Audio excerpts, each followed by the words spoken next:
Figure eights are one of the exercises we can do with one jump. We'll send our dog around the jump in an 8 shape.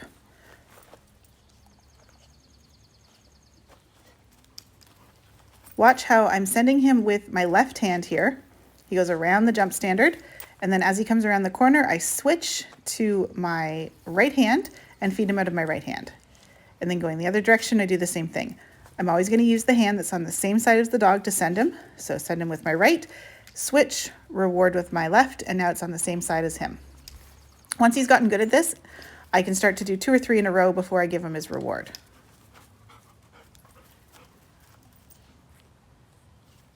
This is the same exercise from the other angle. I've put a bar on the ground so that you can see the plane of the jump. I'm going to send him over, and when he crosses that bar is that point where I'm going to switch. So you can see how he comes around. As he crosses the bar, I'm switching and facing the other direction and switching arms. You don't need a bar there. That's just a visual to help you figure out when it is you're supposed to switch so your dog doesn't jump back over the jump.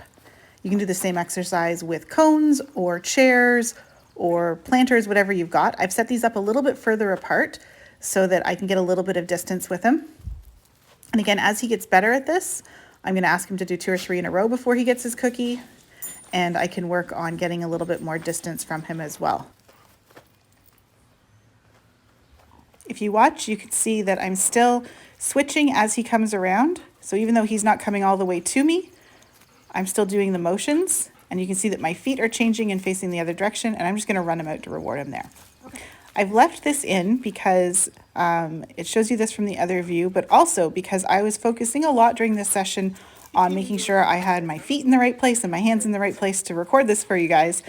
And I wasn't focused on making sure that I was doing a good job rewarding my dog. So I wanted to leave this in as a reminder that it's really important that your dog is having fun and that your rewards are good for them. So this stopping and feeding him like this, great when they're just starting to learn, but once they've got it, it gets a little bit boring. So you can see how he's disengaged from me, he's sniffing the ground, so I'm gonna go get him.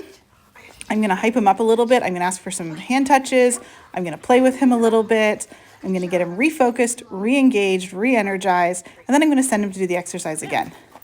So watch as he comes around, he's moving a little bit faster, his tail's wagging a little bit more, he's having a little bit more fun, and I'm gonna reward him and end the session there.